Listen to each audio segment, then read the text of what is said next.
자, 지난 시간 때 우리 뭐에 대해서 이야기했냐면 첫 번째 파동이다라고 하는 이 녀석 이야기를 하면서 첫 번째로 이야기했던 게 누구? 운동의 표현 우리 역학 처음 배웠을 때 운동의 분류 부분부터 들어간 거하고 똑같죠. 그래서 파동의 분류 부분들 이야기를 했었고요. 이 파동을 분류할 때 굉장히 중요한 용어가 있었지. 매질, 매개물질. 그래서 매질의 유무에 따라서 탄성판지, 비탄성판지. 그래서 그 부분들 기억을 해주셔야 되고요. 두 번째 우리가 이제 파동이란 걸 이해하기 위해서 파동의 표현, 즉 물리량에 대한 내용이었었고요. 여러 가지 것들이 있었는데 가장 중요한 파장, 주기를 이용해서 누구 에너지의 전달 속도, 전파 속도에 대한 내용들 이야기를 했습니다.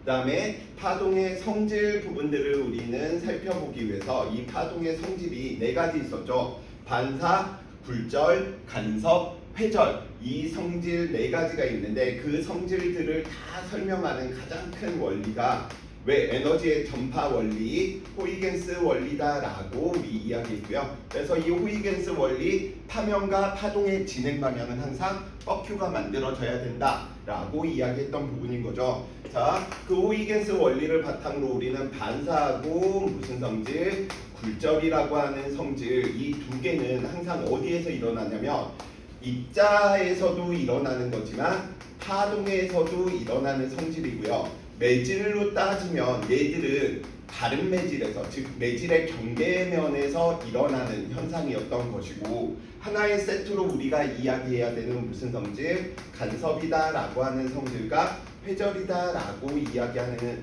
녀석은 only 누구만의 성질? 파동만의 성질이다라고 이야기를 했고요. 그쵸? 그 다음 얘는 매질로 이야기하면 무슨 매질? 얘는 매질이 변하면 안 돼. 동일 매질에서 일어나는 일들인 거야. 그래서 물리원에서 성질 두 가지가 관심 있는 게 하나는 굴절, 다른 하나는 간섭을 이야기를 하게 된답니다. 그래서 우리는 이 굴절이다라고 이야기하는 거 지난번 때 뭐 입사각이다, 반사각이다, 굴절각이다 이런 것들 이야기하지 않고 왜 꺾여야 되는지부터 이야기를 한 거였었죠. 왜? 우리는 파동이 뭐 할 때 굴절이 일어나는 이유는 속력이 다른 매질의 경계면에서 진행 방향이 변하는 현상. 그냥 세 글자로 줄이면 이렇게 이야기해버립니다. 무엇이다? 파동이 굴절. 파동뿐만 아니라 입자가 꺾이는 굴절하는 이유는 무엇 때문에? 속력 차 때문이다. 그래서 매질의 속력이 뭐하면 달라지면 무슨 일이 벌어지는구나? 꺾이는 일이 벌어지는구나 라고 이야기를 해놓는 부분인 거죠. 그래서 굴절의 원인 속력차라고 이야기를 해 놓으시면 되겠고요. 자, 계속해서 이제 이야기 본격적으로 한번 썰을 풀어봅시다. 쌤이 우석이를 보고 이 새끼 잘생겼네? 의미 있어 없어? 왜 없어?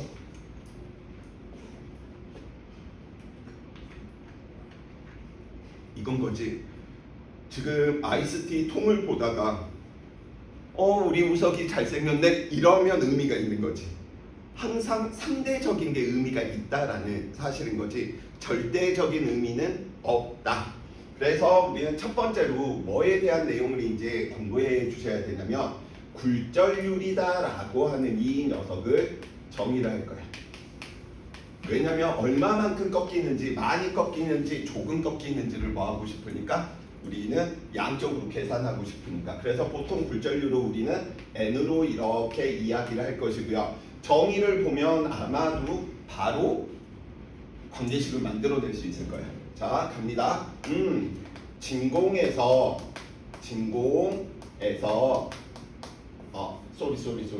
매질에서 빛의 속력에 대한 속도에 대한 어디에서의 빛의 속력이냐면 진공에서의 빛의 속력이래. 빛의 속도랍니다. 어디서 많이 본 정의죠. A에 대한 B, A 하는 동안의 B. 그러니까 이게 뭐야? A에 대한 B에 대한 형태는 A에 대한 B, 시간에 대한 거리. 그러니까 우리는 관계식을 어떻게 만들어냈지? 기준분의 비교로서 관계식 만들어낸 거죠. 그래서 우리는 굴절률을 어떻게 관계식을 만들어낼 수 있는 거야? 다음과 같이 굴절률이다 라고 이야기하는 것, 매질에서의 빛의 속도를 우리는 V다 라고 이야기한다면 진공에서의 빛의 속도는 우리 상대성 이론에서 많이 다뤘듯이 C로 컨스탄트로 이야기되는 부분인 거죠. 그럼 굴절률은 1보다 항상 클까요? 작을까요?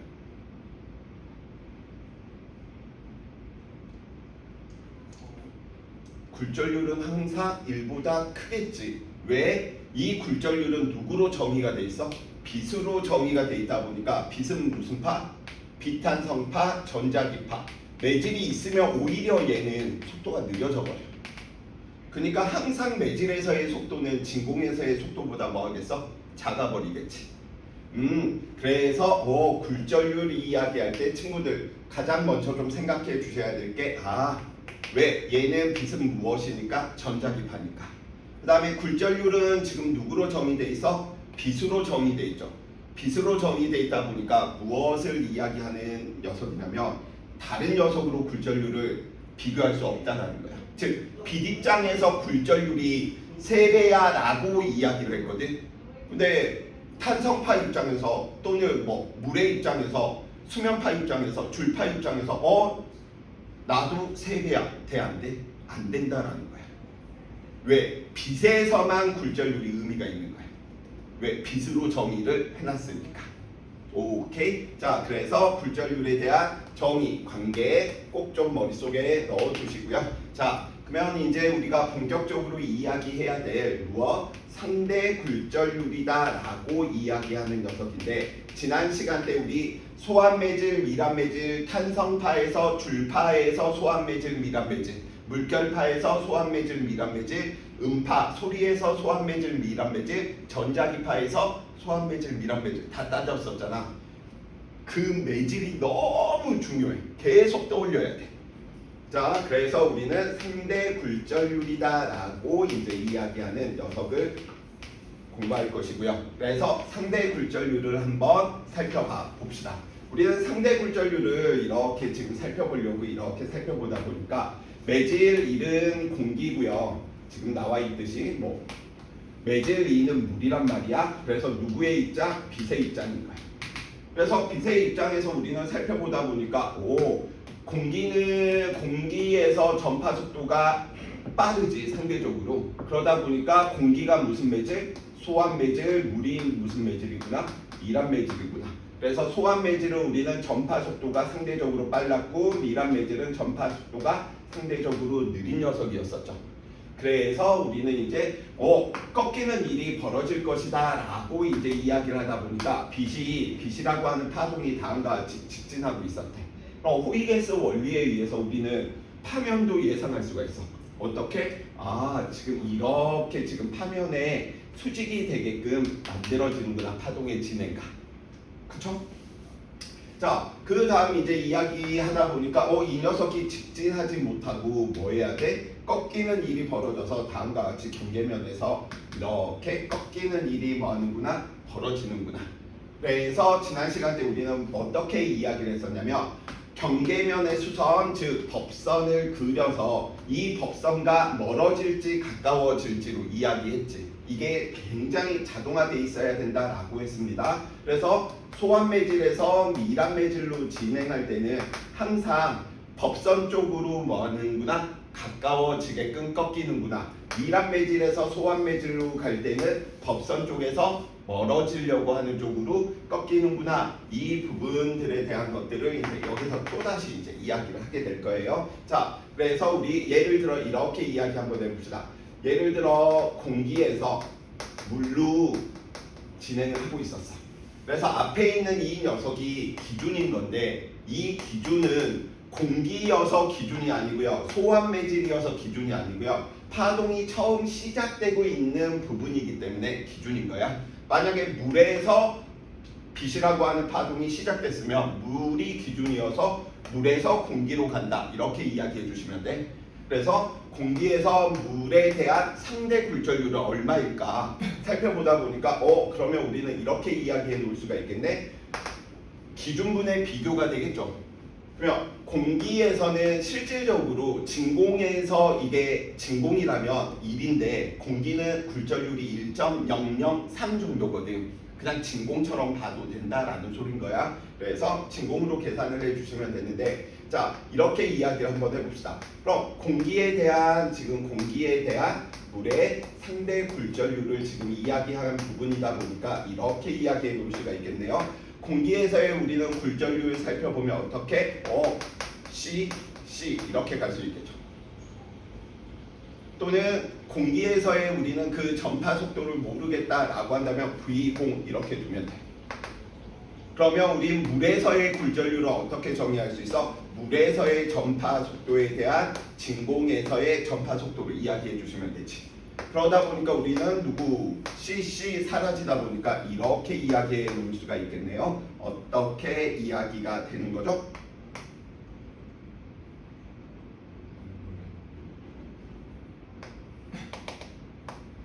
물에서의 빛의 속력에 대한 공기에서의 빛의 속력 이렇게 이야기해 놓을 수 있겠지. 오케이? 그러면 우리는 이 다음에 또 누구를 유추해 놓을 수 있냐면 에너지 보존의 원리에 의해서 에보법에 의해서 전파 속도 V는 F 람다라고 하는 거 파동의 표현에서 배웠어. 파동이 진행할 때 누구는 일정해야 된다. 진동수는 뭐 해야 된다? 일정해야 된다. 그러면 공기하고 물 중에 누가 더 값이 커? 공기가 더 빠르니까 값이 크겠지. 그래서 그러면 이 위쪽은 파장이 길겠네. 아래쪽은 파장이 뭐 하겠네? 작겠네. 근데 우리는 빛의 속력을 보면서 빛이 물속에 들어간다라고 해서 파장이 짧아진 게 느껴져? 속도가 느려진 게 느껴져? 안 느껴지잖아. 그래서 스넬이라고 하는 사람이 그걸 이제 실험을 하다 보니까 다음과 같은 결과를 얻어내게 됐습니다. 그걸 보고 우리는 스넬의 법칙이다라고 이야기를 하는데, 지금 소환 매질에서 미란 매질로 갈 때 저 실험들을 해보니까 무슨 일이 항상 벌어지는구나. 꺾이는 일이 나타나는데, 그러면 이걸 설명하기 위해서 법선과 입사파가 이루는 각을 우리는 입사각으로, 법선과 굴절파가 이루는 각을 굴절각으로 두고 실험을 해봤더니 어느 일정한 B를 갖더래. 즉 매질의 이 B가 변하지 않으면 내가 입사각을 키우니까 굴절각도 커지고 이 B가 일정한데, 그 B가 뭐에 일정하냐라고 하는 걸 찾았냐면 사인의 값에 일정하는구나 라고 하는 걸 찾은 게 스넬이야. 그래서 이 녀석을 살펴보니까 사인 입사각과 사인 굴절각의 B가 뭐하는구나? 성립되는구나. 그래서 소위 교과서에서는 어디만 이야기하냐면 이것만 이야기. 이게 뭐야? 스넬의 법칙, 굴절의 법칙인데, 앞으로 우리는 항상 연습하실 때 상대 굴절률 다 연습을 이걸 써놓고 몇 번 쓰다 보면 머릿속이 인이 박아져서 자동화 될 테니까 다 써놓고 이야기를 하자. 이 말인즉슨 이렇게 될 수 있겠네. 공기와 물 중에서 누가 굴절률이 더 커? 물이 굴절률이 더 크고 공기는 굴절률이 작은 거야. 그래서 큰 값, 작은 값 정해지니까 큰 값, 작은 값이 정해지는 거야. 큰 값, 작은 값 정해지니까 얘 값도 정해지는 거야. 큰 값, 작은 값이 정해지니까 얘도 정해지는 거야. 그래서 우리는 하나 더 이야기할 수 있어. 소환 매질에서 미란 매질로 갈 때는 입사각과 굴절각 중에 누가 더 크구나? 입사각이 더 크구나. 자동화처럼 외워져야 되는 부분인 거야. 그래서 왜 소환 매질, 미란 매질을 따졌냐면 우리는 매질 1이 소환 매질, 미란 매질, 전파 속도 빠르고 느리니까 하나 더 추가해서 이렇게 이야기하는 거지. 소환 매질이고 미란 매질이니까 소환 매질은 굴절률이 작은 거야. 미란 매질은 굴절률이 큰 거야. 매질을 따지면 굴절률을 알 수 있고, 굴절률을 아니까 전파 속도의 비를 알 수 있고, 파장의 비를 알 수 있고, 입사각과 굴절각의 사인의 비를 알아낼 수 있다라는 사실. 그래서 항상 누가 소하고 미란지, 전파 속도가 누가 빠르고 느린지 이게 정해지면, 예를 들어 이게 3대 1이었다. 그럼 전파 속도의 비가 몇 대면 3대 1이었던 거야. 파장의 비가 몇 대면 3대 1이었다는 사실이고요. 쌓인 입사각과 쌓인 굴절각의 비가 몇 대면 3대 1이었구나 라고 하는 사실을 알 수 있답니다. 그래서 오늘의 주인공은 얘야. 그래서 얘를 물결파에 적용시킬 것이고요. 정량적인 접근을 통해서 전반사라고 하는 테마 17에 있는 전반사 부분에 여기 하나가 더 붙을 거예요. 저 B에 대한 내용들이. 그래서 오늘의 주인공은 3대 굴절률이구나 라고 이야기해 주시면 되겠고요. 자, 그래서 실질적으로 스넬이 했던 실험인 거예요. 스넬이 했던 이 실험들을 살펴보다 보니까 무엇을 알 수 있냐면 다음과 같은 이런 반원형 물통에다가 물을 딱 반만 이렇게 채우는 거예요. 그리고 나서 레이저를 꽉 하고 이렇게 원의 중심을 향해서 빡 하고 쏘았더니 이렇게 꺾이는 일이 벌어지는 거예요. 그리고 나서 이제 뭔가 관계가 있는 것 같은데, 왜냐면 입사각을 더 크게 하니까, 법선과 이루는 이 입사각을 크게 하니까 굴절각도 어느 일정한 비를 가지고 커지는데 정수의 비는 아니었던 거지. 찾아보니까 이게 사인의 비가 될 수밖에 없었겠구나 라고 하는 걸 이제 이야기 한번 해봅시다. 자, 우리는 이 부분들을 살펴보다 보니까 레이저가 들어간 곳에서 법선에 수선을 한 개 더 내려. 그래서 우리는 이 부분을 A, 이쪽 부분을 A 프라임이다 라고 이야기한다면 선분 A, A 프라임의 길이와 그 다음에 굴절에서 나갈 때 이 지점을 법선에 또 수선을 이렇게 꽝 하고 내려. 그래서 그 길이를 우리는 BB 프라임이다 라고 이야기를 한다면, 저 사인의 비를 우리는 이렇게도 이야기할 수 있겠네. 사인 입사각이다. 반원형 물통을 쓰는 이유가 무슨 이유냐? 이 녀석은 여기 반지름을 우리는 라지 R이다 라고 한다면 여기 반지름도 라지 R인 거지. 그럼 사인 값은 얼마이다? 라지 R분의 A, A 프라임이다 라고 쓸 수 있겠지. 그러니까 그럼 사인 입사각이니까 R분의 얼마만큼? A 선분 A 프라임의 길이비구나. 그럼 사인 굴절각도 우리는 길이의 비로 이야기할 수 있겠네. R분의 얼마만큼? BB 프라임이구나. 그래서 또 R 이게 사라지는 거야. 반원형 물통을 쓰면 굳이 각도기가 없더라도 자만 있더라도 우리는 공기와 물에 대한 상대 굴절률의 비를 뭐 할 수 있다? 알아낼 수 있다. 그래서 최종적으로 그러면 누가 성분이 길지 큰 값 작은 값 정해지면 거기에다가 그냥 주워서 넣으면 되는 거예요. 이런 식으로 계속 변형이 일어나는 거지. 그래서 이게 하나의 세트가 돼야 돼. 굴절률, 소환매질, 밀합매질, 전파속도 빠르고 느리고, 파장 길고 짧고, 입사가 크고 작고, 선분 크고 작고. 누구에 의해서 결정되는 거야? 누가 소환지 밀한지만 되면 이 값들이 여기에 들어가야 되겠네. 이게 정해진다 라는 사실. 자, 그래서 예제 1번 바로 같이 한번 봐봅시다. 자, 예제 1번 그린 간의 매질 A에서 매질 B로 진행하는 단색감이다. 왜 매일 단색감을 쓰냐면 진동수가 하나인 거야. 진동수가 여러 개다 보면 무슨 일이 생겨버려? 상대 굴절률이 빛마다 빨주노초 파남보의 빛마다 상대 굴절률을 다르게 느끼다 보니까 여러 개로 세계띠들이 나타나겠지. 그러다 보니까 항상 단색감을 쓰는 것이고요. 입사각과 굴절각이 세타1, 세타2인 것을 나타낸 것이고요. 그림란은 B에서 C로 진행하는 굴절각이 세타1, 세타2인데 A에 대한 B의 굴절률에 대한 값이 주어져 있네. 그러니까 연습하실 겸 이렇게 바로 같이 한번 써봅시다. A에 대한 B의 굴절률 살펴보니까 A에 대한 B의 굴절률 이거 어디에서 보통 우리 같이 썼냐면 상대 속도 이야기할 때도 A가 바라본 B의 속도 항상 이런 식으로 아마 썼어. 자, 그래서 상대 굴절률 이야기하다 보니까 그러면 A가 기준이겠네. B가 누구겠네? 비교 대상이겠네.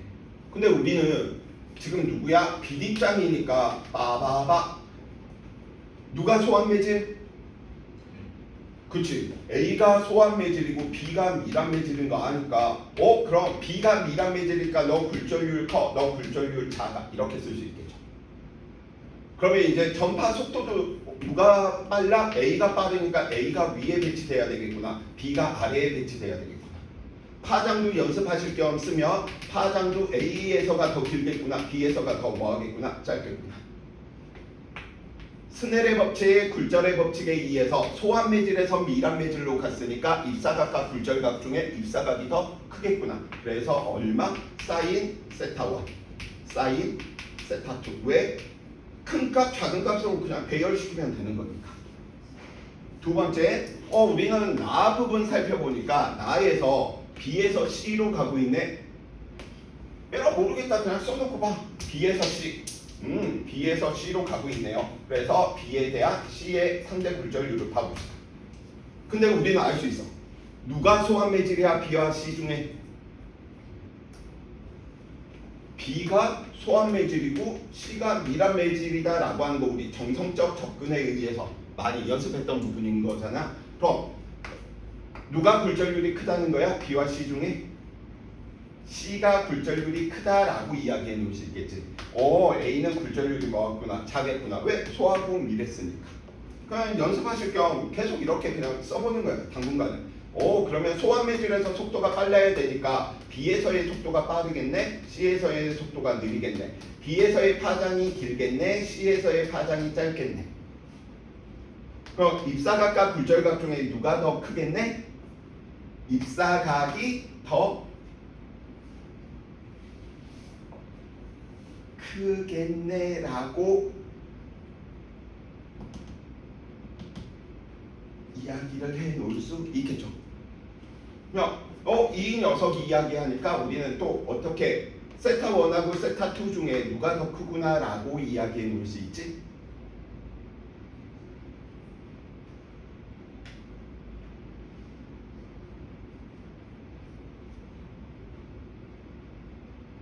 세타 1하고 세타 2 중에 누가 더 커?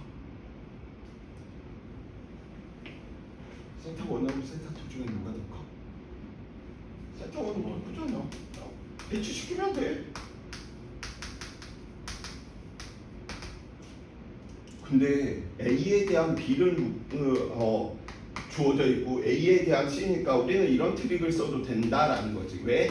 A에 대한 B의 굴절률 에다가 B에 대한 C의 굴절률을 이야기하면 BB가 사라지니까 얘는 A에 대한 C의 굴절률을 의미하는 것이고요. 하나로 표현하면 A에 대한 C의 굴절률 이렇게 이야기하는 거죠.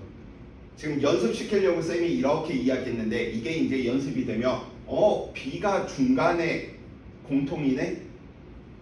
A에 대한 B의 굴절률, B에 대한 C의 굴절률을 곱해버리면 A에 대한 C의 상대 굴절률이구나. 그런데 우리는 알 수 있어. 이 녀석이 지금 얼마래? 2분의 3이래. 누구의 B가? 사인 세타 2와 사인 세타 1의 B가 사인 세타 2와 사인 세타 1의 B 얘도 2분의 3이야. 그래서 얘의 굴절률은 얼마? 2분의 3 곱하기 2분의 3이 되니까 A에 대한 C의 굴절률은 얼마구나? 4분의 9구나.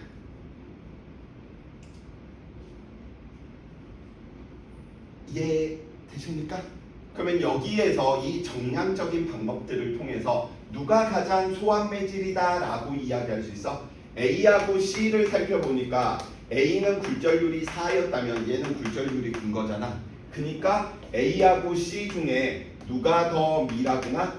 C가 더 미랬던 거고 A하고 B 중에 B가 더 미랬으니까 우리는 최종적으로 이런 결론들을 이야기해 놓을 수 있는 거죠. 그쵸? C가 굴절률이 가장 크고 왜? A하고 C를 비교해도 C가 크고 B랑 C를 비교해도 크고 제일 크니까.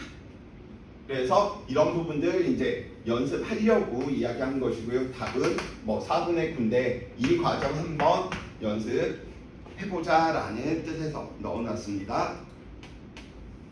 자, 이게 실제로 했던 스넬의 실험을 다시 이야기하고 있는 부분인 거죠. 그래서 지금 살펴보면 왜 이렇게 반원형 물통에다가 물을 채워놓고 실험을 하는지 두 가지 이유가 있어.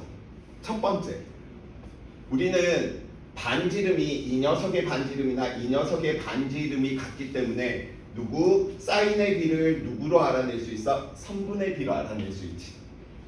그래서 반원형 물통을 사용하는 이유 첫 번째, 어떤 이유가 있구나? 선분비로 사인의 비를 다이렉트로 알 수 있구나. 길이를 이용해서. 두 번째, 빛이 이렇게 들어가서 굴절하면 얘가 이 면의 경계면인데 입사각이 얼마인 거야? 0도인 거야. 그러니까 계속 얘는 반사각도 0도가 되다 보니까 계속 왔던 경로 이렇게 계속 왔다 갔다 해버리니까 누구? 빛의 경로가 선명해져. 그래서 반원형 물통을 쓰는 거랍니다. 스넬의 법칙에서. 그래서 가끔씩 학교 서술형에 보통 이제 반원형 물통을 사용하는 이유에 대해서 써봐라 라고 이야기할 때 첫 번째, 반지름 R이 같기 때문에 뭐한다? 사인의 비를 선분비로 나타낼 수 있고요. 누구? 입사각이 0도여서 반사각도 0도가 되는 경로를 진행을 하다 보니까 빛의 진행 경로가 매우 명확해진다 라고 하는 이유가 있습니다. 오케이? 자, 빛의 진행 경로를 더 명확하게 만들려면 여기다가 뭐 하면 돼? 담배 용기 같은 거 집어넣어두면 화학에서 이야기하는 틴들 현상 때문에 어떻게 그 경로가 더 훨씬 선명하게 보입니다. 그래서 뭐 향을 피워둔다 이러한 부분들도 같은 표현인 부분이고요. 자, 바로 예제 1번 한번 바로 찍어볼까? 이 실험 장치에서 한쪽 면이 둥근 반원통을 사용하는 이유는 무엇일까요? 몇 번?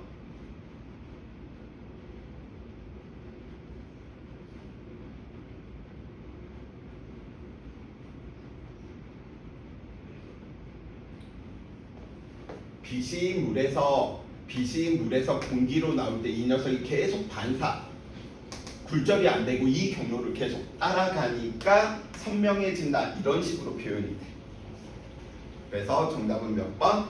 5번 이야기를 해주시면 되겠습니다. 자, 이번에는 누구? 물결파에서 굴절의 법칙 다시 한번 상대 굴절률도 한번 이야기를 하게 될 테고요.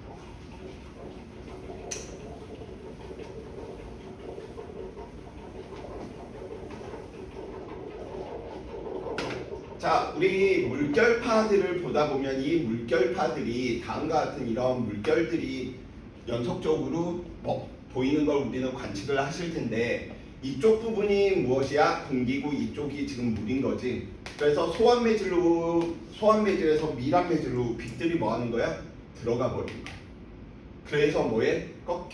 그럼 빛이 이렇게 들어왔던 녀석들이 꺾여서 이 녀석은 이 지점이 가장 높은 마루 지점이 빛들이 모여버려.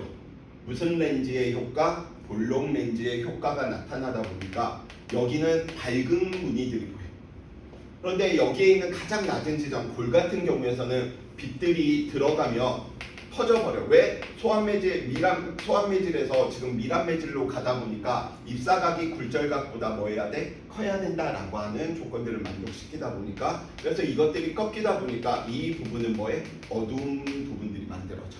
그래서 우리가 반짝반짝 호수 부분들이 보이는 이유가 밝은 부분이었다가 나중에 이 부분이 골로 들어갈 테니까 어두운 부분이 되겠지. 그래서 빛이 들어왔다 안 들어왔다 하니까 우리 눈에는 반짝반짝 이렇게 보이는 부분들이다 라고 이야기를 해주시면 되겠고요. 그럼 파면이다 라고 이야기하는 거 같은 시간대에 동일한 위상들 다 마루인 녀석들을 하나로 이렇게 지금 만들어 둔 거예요. 그래서 지금 이제 살펴보다 보니까 매질 1에서의 우리는 파면을 살펴보니까 매질 1에서 파면 이 노란색 이렇게 이야기 되겠네. 매질 1에서 파면 이야기하다 보니까 이게 되겠네. 그러면 얘가 의미하는 건 뭐야? 마루에서 인접한 마루 사이의 거리니까 무엇을 의미하겠다? 파장을 의미하는구나. 몇 번 매질에서? 1번 매질에서. 2번 매질을 살펴보니까 2번 같은 경우에서는 파면이 이렇게 돼 있네. 화면이 이렇게 돼 있다 보니까 우리는 알아낼 수 있는 저 정보들이 파면과 파면 사이 파장이 뭐였구나 짧아졌구나를 확인할 수 있는 거죠. 그러면 진동수는 변하지 않는데 파장이 짧아졌다는 건 속도가 느린 거지. 그러니까 우리는 파면과 파면 사이의 거리를 보면서 매질 2는 무슨 매질? 미란 매질. 너는 무슨 매질? 소환 매질. 미란 매질이니까 너는 전파 속도가 뭐에? 느리고요. 너 전파 속도가 뭐에? 빠르고요. 우리는 이게 지금 물결파이다 보니까 누가 탄성이 좋은지도 알 수 있어. 왜? 탄성이 좋으면 전파 속도가 빨라서 소환 매질이니까. 그래서 위쪽이 무엇이구나? 깊은 물이고 아래쪽 매질 2가 얕은 물이구나. 상대 굴절률 이야기했기 때문에 소환 매질이다 전파 속도가 빠르다 상대적으로 깊네? 굴절률은 작겠네. 너는 굴절률이 뭐하겠네? 크겠네.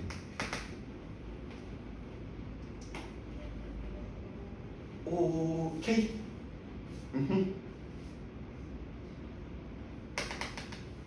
비비? 그럼 이제 여기서 의구심이 들 거야. 쌤, 아까 분명 굴절률을 빛으로 정의했기 때문에 그러면 이 정의는 틀린 게 아닌가요? 라고 이야기할 수 있어. 근데 B가 다른 거지. 소환매질, 미란매질에 대한 굴절률을 상대적으로 비교할 때는 어떠한 파동이 되건 다 쓸 수 있다라는 사실인 거야. 빛에서 1대 3이었기 때문에 물에서 1대 3이 아닐 뿐 전파 속도가 빠르면 소환매질, 굴절률 작다는 계속해서 뭐 할 수 있다? 써먹을 수 있다. 그래서 우리는 지금 여기에 있는 부분인 거죠. 1번 매질에서 2번 매질로 진행을 하는데 파면으로 주어져 있는지 파동의 진행으로 주어져 있는지요. 잘 봐야 돼. 이건 지금 파면으로 주어져 있기 때문에 호이겐스 원리에 의해서 에너지는 파면에 수직하게 지금 이렇게 에너지가 뭐하고 있구나? 진행하고 있구나. 그래야지 호이겐스 원리 만족시키는 거니까. 그러면 여기에서 파면에 파동의 진행과 수직이 돼야 되니까 얘는 가다가 지금 이렇게 꺾였다는 거야.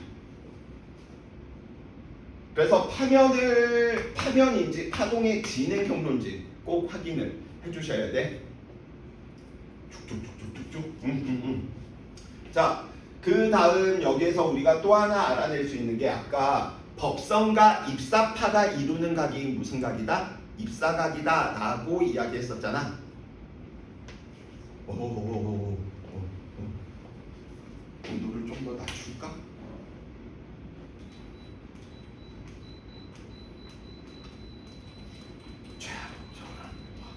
북극이 되면 덜 졸리지 않을까?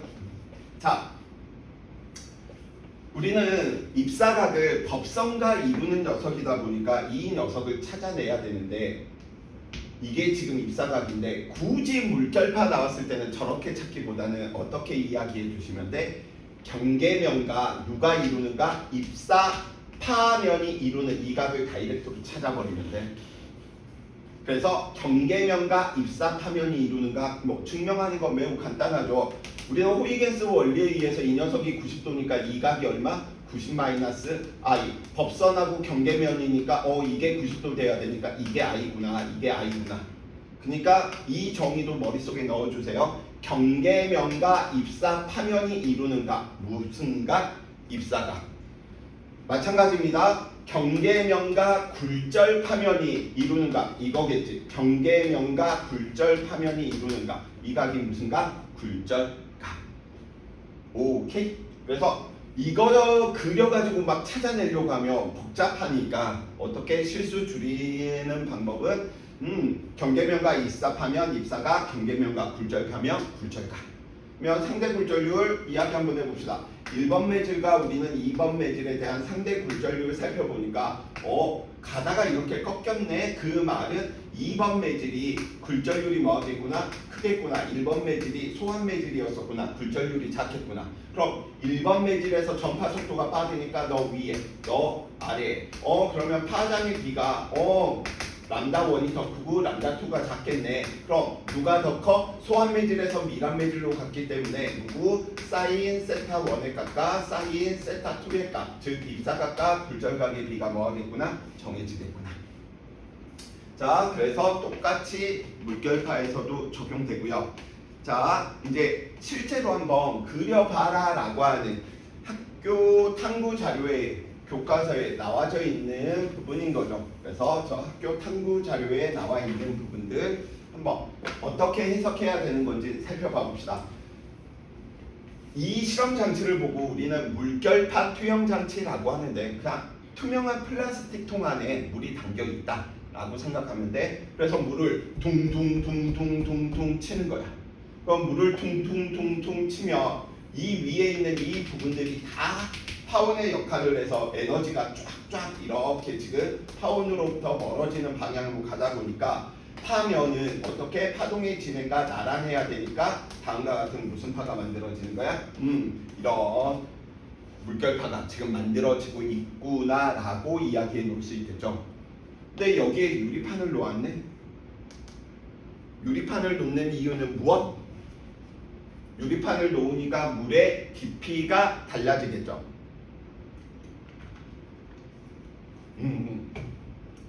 물의 깊이가 달라지겠죠. 괜찮아. 이것까지만 하고 좀 쉬었다 갈 거니까 정말 힘내봅시다. 자, 유리판을 놓아버린 이 지점은 물의 깊이가 깊어져 얕아져? 얕아지겠지. 유리판이 들어갔으니까 그만큼. 그러니까 이 유리판이 있는 데는 얕은 물이 돼버리고 얘는 깊은 물이 돼버리는 거죠.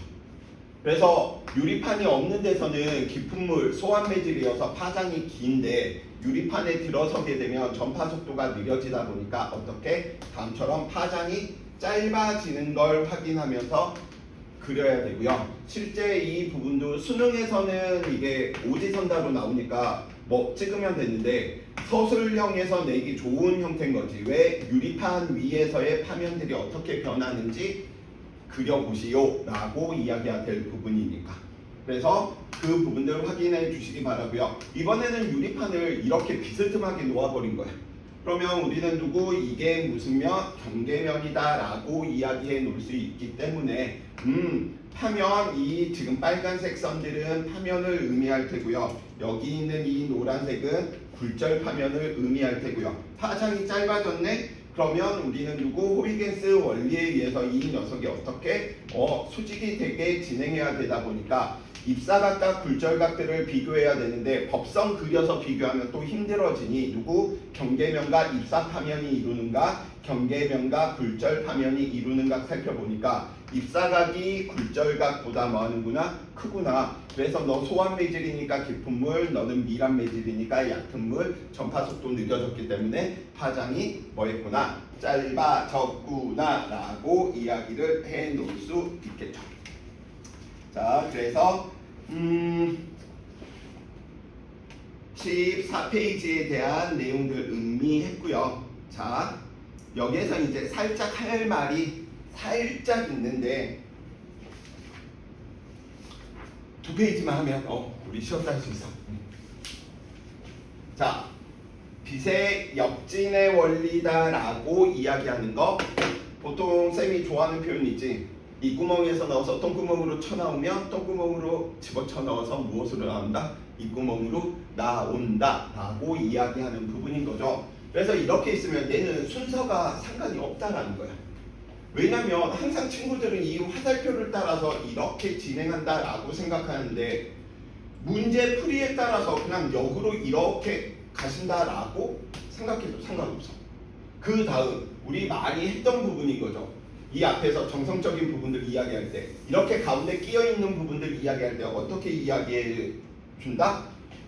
하나는 빛이 이렇게 가서 요렇게 진행했다라고 하는 걸로 하나 보시고 다른 하나는 어떻게 이렇게 와서 요렇게 진행하는구나 라고 하는 거 하나로 보신다. 자, 그러면 우리는 첫 번째 무엇을 알아낼 수가 있냐면 법성과 이루는 각들, 즉 양쪽에서 입사각은 뭐해? 똑같거든. 입사각은 똑같은데 이 녀석을 세타라고 한다면 얘도 세타야. 근데 세타로 들어갔더니 이 녀석은 세타 1이 됐네. 아, 세타보다 세타 1이 더 크다. 그럼 유리와 공기의 굴절률 살펴보면 굴절각이 더 크잖아. 그러니까 이게 무슨 매질? 미란 매질이고 너 무슨 매질이구나? 소환 매질이구나.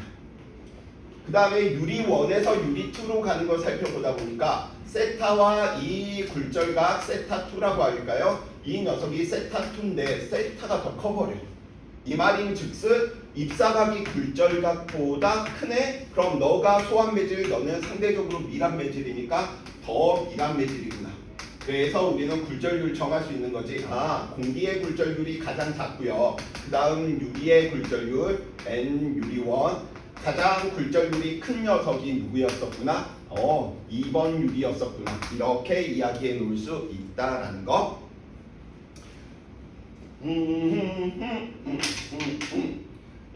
자, 너무 많이 힘들어하는 것 같으므로 10분 좀 쉬었다 갈 테니까 최대한 좀 깨시고 이어서 좀 진행하도록 합시다.